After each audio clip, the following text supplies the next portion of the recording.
So basically, I feel above all, grace is what plays a major role.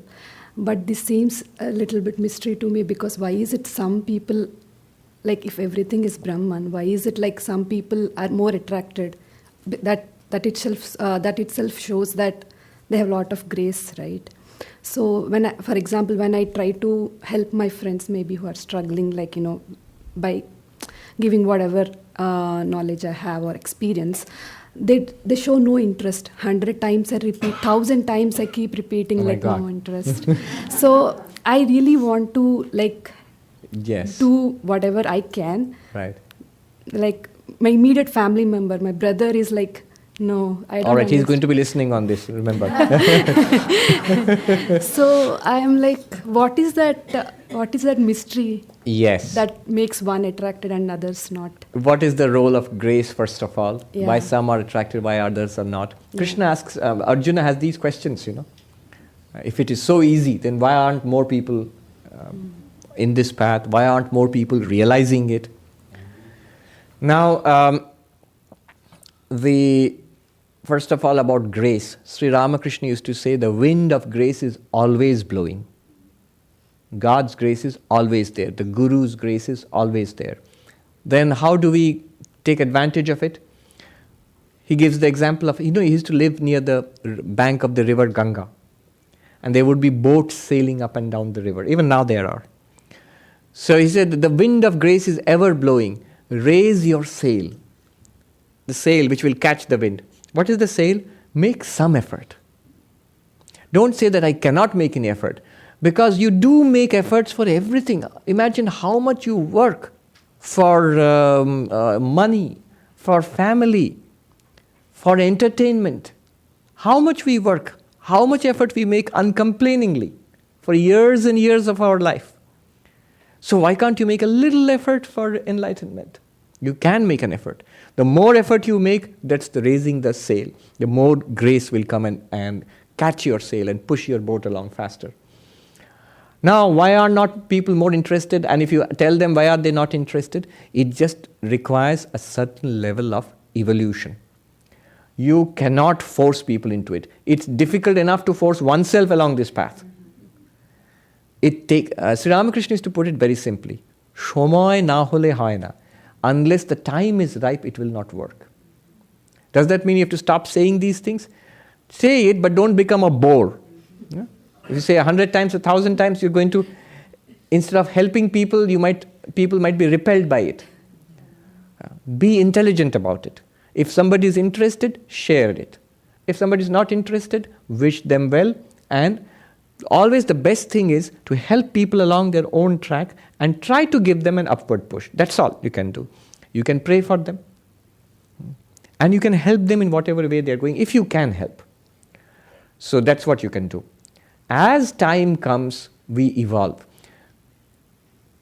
Going deeper, why is it that so few people seek enlightenment?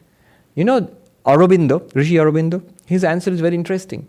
He says everybody is seeking enlightenment. There is no exception at all. What do you mean?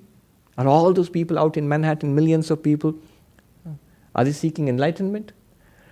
They are seeking it in their own way. We are all seeking it in our own way. We are seeking happiness. We are trying to overcome misery. And the problem is, we are somehow convinced it lies outside us. The one thing that Gaudapada again and again wants to show is that what you are seeking lies within you. Within you means in your own experience. What lies within you? Subtler than the body is the mind. Subtler than the mind is consciousness, you yourself. It lies there. But we don't focus inwards. Our minds and senses are turned outwards and we are convinced it lies somewhere out there. Though nobody till today has reported that I have got perfect satisfaction from money or relationships or name and fame. Nobody. Nobody reports that. Some pleasure is there, but nothing permanent and lasting. And yet we pursue it.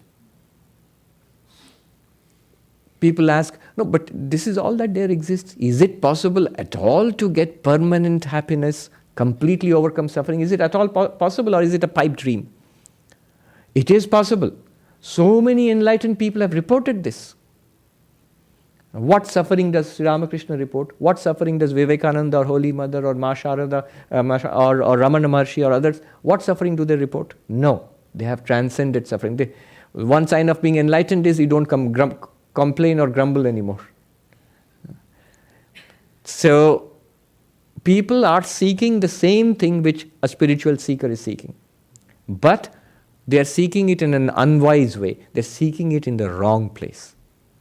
In the most evident, it's not their fault, it's most evident, it's right there outside. A young person sees the world in front of him or her, graduating from college. Here is the world, career and relationships and name and fame and achievement and travel and entertainment and enjoyment.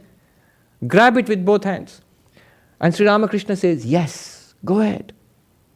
Grab it with both hands, but be intelligent about it. Ask your mind, what did I gain from this?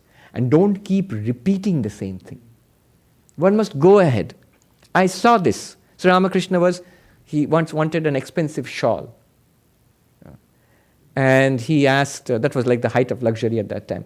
So Mathur Babu, who provided him with these things, he got an expensive shawl, which was very expensive in those days, from Benares, and gave it to Sri Ramakrishna. And Sri Ramakrishna put it on and walked around happily, and he told his mind, see, this is the intelligence part of it. He told his mind, oh mind, look, this is what people call an expensive shawl, and they put it on and become proud and forget God. The moment he said this, he couldn't bear it anymore. He took out the shawl and threw it on the ground. And he was not satisfied with that. He spat upon it, and then he jumped on it. And then he was about to set fire to it when Mathur Babu came and rescued the poor shawl. Now that is the intelligence part of it. That one must go ahead, don't stop there. That is why people don't. Always try to help others, spiritually, if not spiritually, if possible, in any other way, emotionally, materially, whatever, and try to give them an upward push. Person is too lazy and just taking life easy. Seems to be happy. That's not happiness, that's tamas. Then give it an upward push. What would be an upward push for a tamasic person, a lazy person, inert person? Ambition, energy, be up and doing. I mentioned Swami Akhandananda. He was extremely active. It was very difficult to stay with him. Ordinary people would find it impossible to stay with him. He was like a volcano of energy and dynamism. And he couldn't bear laziness and slovenliness. There was this novice, a brahmachari, who, as the custom in India, in the afternoon, hot afternoons, we all take a siesta in India. So he was nicely enjoying a nap. And Akhandananda chanced upon him and said, what is this? You've become a monk and you're sleeping in the daytime. Shame upon you. Do something. Even if you cannot do spiritual practice, he says, go and read geography or something like that. He uses geography. go read geography. Doesn't mean geography, anything. If one is lazy, activate, become artistic, become intellectual, take up a hobby, culture, develop. That leads to sattva, a refinement of the mind. From refinement of the mind comes spiritual seeking. One Swami told a young man who had come to become a monk, he said, first become a gentleman, then you can become a monk. What he meant was a certain amount of cultivation, achievement in life. Another Swami, a tough old monk, whenever young men would come to, I saw that happening, would come to become a monk, he would say, what do you want? Well, what have you come here for? I have come here to give up, renounce everything. Sannyasa means renouncing everything. And he would say, what have you got to renounce that you're going to renounce? The Buddha was a prince. He renounced a kingdom. What are you renouncing?